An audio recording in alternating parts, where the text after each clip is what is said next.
99% of the Delta 9 distillate in the hemp space is made with converted D9.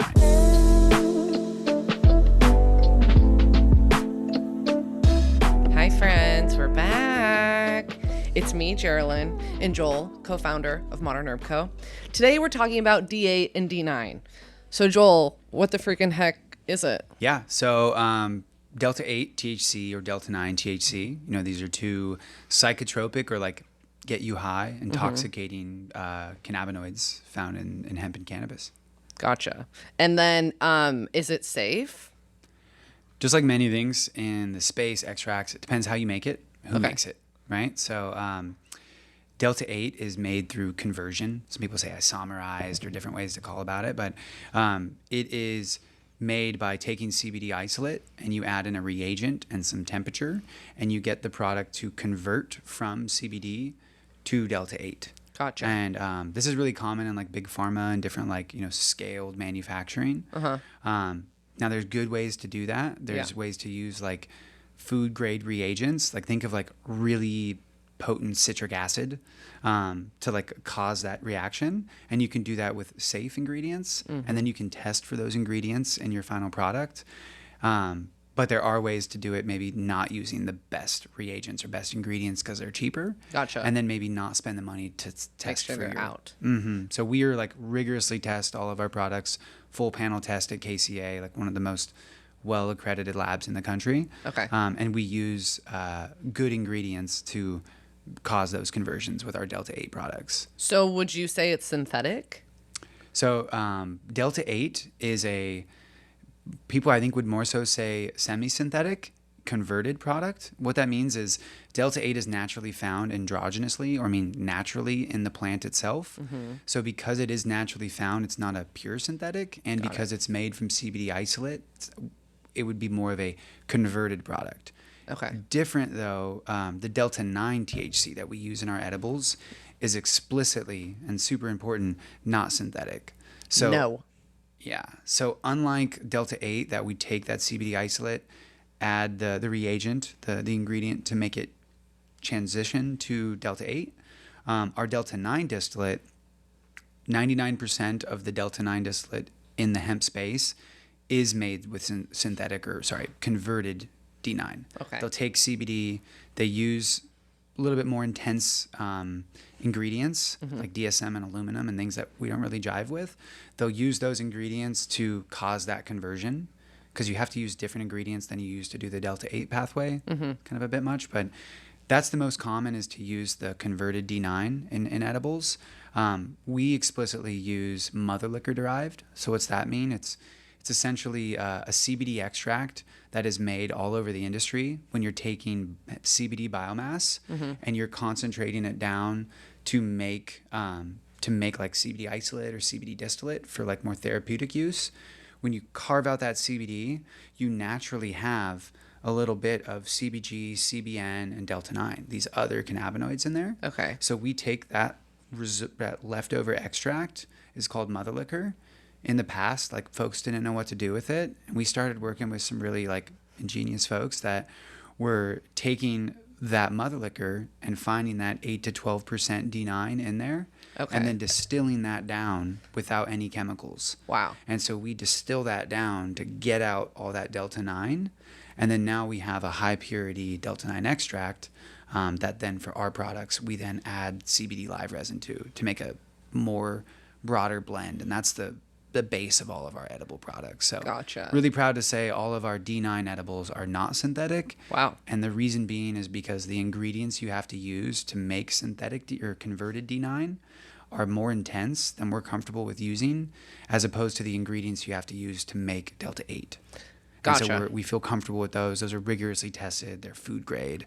Yeah. And so that's our kind of distinction between those two. So in the last video, you talked about distillate and live resin, and saying that if that's added, distillate can be more of like a sharp high when you add it in, opposed to not having that, and it can be more like of a holistic I don't know, healthier in my words, like Sure. holistic high. But then you're talking about adding it in here with the D8s. So can you just like clarify a little bit? Yeah, good point. Yeah. So because we're using that mother liquor derived, like non-synthetic, non-converted D9 distillate, that's what gives us like the potency of the D9 that we're looking for. But to get us closer to something that's more full spectrum, all of our modern herb co edibles are infused with strain specific CBD live resin. So it is have that kind of, instead of just being the punchy high, by adding in the CBD live resin at a 1-to-20 ratio. So it's like 20 milligrams D9 with like 2 to 4 milligrams of CBDA from the live resin.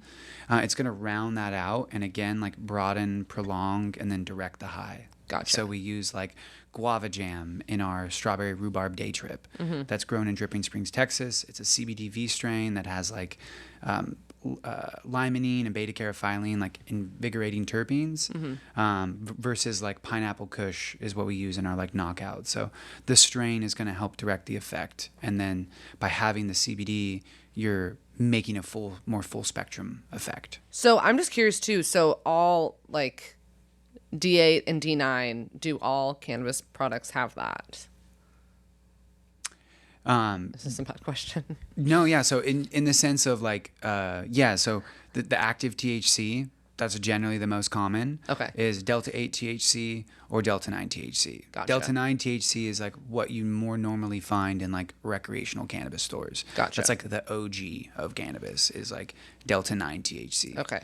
Delta 8 is specific generally to the hemp industry. Gotcha. But it's like everyone needs that. And in order to get it, you have to use some form of distillate, but you're using like the most holistic one and then adding stuff in to kind of just like counteract that. That's a good way to put it. A little bit, maybe not. So why does Delta 8 get described as weed light? Generally, it's looked at as, I would say my words, like diet weed or some other words for Delta 8. I look at Delta 8 as more of a functional high. Okay. Or some people have said it's more like a sativa and that it's like uplifting. That might be a misnomer, but essentially it's a lighter high as opposed to like Delta 9 is a bit heavier and it's more body and, it's not to say just more potent, but it's a different kind of experience. Whereas Delta 8, I'd say, is like lighter and more functional. Gotcha. So Delta 8 would be your more like day trip stuff. And then the Delta 9 would be what are the night ones called? The knockout. We actually have Delta 8 and Delta 9 versions of all three effects. Okay. But maybe more so like, if I had someone just coming into cannabis, it might be good to start with a Delta 8 product and work their way in and then work towards a Delta 9. Towards a 9. If that's either they want to keep going down that road. That's me. Okay. Do you think Delta 8's popularity is because people like its effects or because it's just easier to buy legally? I think probably a bit of a mixed bag. I think, as the hemp industry took off in 2018, there was a lot of, explosion of just people able to get access to Delta 8 and the pathway to making Delta 9 hadn't been like found out, I guess, Gotcha. or discovered. So a lot of Delta 8 products everywhere.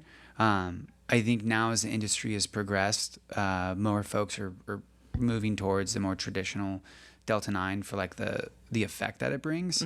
That said, we still, we offer both, good responsibly produced Delta 8 and then our non-synthetic, non-converted D9 products. Gotcha. And even offering both, we have, consumers that come back and they've just found they really like the functional high of Delta 8. They like the lack of heaviness that it brings. Yeah. And so they have a preference for that. But overall, for our customer base, we've found like Delta 9 seems to be the more tried and true. Okay, can you explain why Delta 9 is regulated so tightly, but Delta 8 somehow slips through the cracks? It sounds like you just talked about it a little bit, but can you just touch back definitely. on that? Yeah, so this is a big picture thing, but like hemp and cannabis are the same plant, really. Okay. It's all, there's rudialis, which is like technically like hemp for making clothes and stuff. And then there's the cannabis plant. And what we know is cannabis today, there's like type 1, which is THC, type 2 is THC and CBD, and type 3 is CBD dominant cannabis. That's really the hemp we know today is CBD dominant cannabis. But that's like the true plant. But how the government looks at it in their archaic ways maybe, it is regulated as just a thing of potency.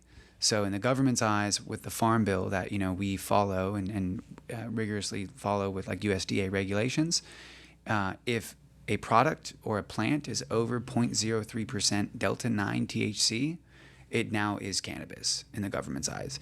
If it's less than 0.03% Delta 9 THC by weight, it is hemp. Okay. So that distinction has made it to where if you have a Delta 9 product that's over that 0.03, you then are not allowed to sell that federally. You can't have the interstate sales. And so with Delta 8, there isn't that distinction. Most Delta 8 is under the 0.03 Delta 9. So you have more leeway in using Delta 8 products. You can have high potency Delta 8 in a vape or something, whereas you can't in Delta 9. So you just said 0.03. That sounds pretty small. How are people getting high then? Yeah, so and so I might have said it wrong, the 0.3% by weight with Delta 9 is specifically by weight. So our gummies, for instance, are 8 grams. Okay. So the weight of the gummies, 8 grams. So that means technically we can have up to like 25 milligrams of Delta 9 THC, and we're still under 0.3% by weight. So that still is a federally legal hemp product in the government's eyes. So to make sure we're abiding comfortably, we kind of dial it down and we go to 20. So like our caramels, those are an 18-gram caramel. Yeah. We could be up to I think 47 milligrams. We dial it down a bit to 40. And so making sure that we're well within the USDA regulations, but we can still offer like a good effect with the product by maintaining those weights. Why don't I see D8 here in my state?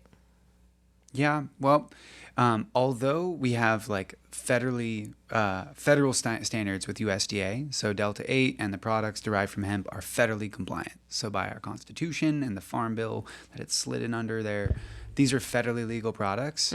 But then we have states' rights that kind of can supersede those in some spaces. So generally what I've seen is like states that have like recreational THC programs like Oregon or California, they've put either limitations or bans outright on hemp products, be it D8, in some cases even Delta 9 hemp products. And so with that, although it's federally legal, the state has their own laws that then hemp manufacturers have to abide by. So yeah, it's kind of up to the state's decision. Okay, got it.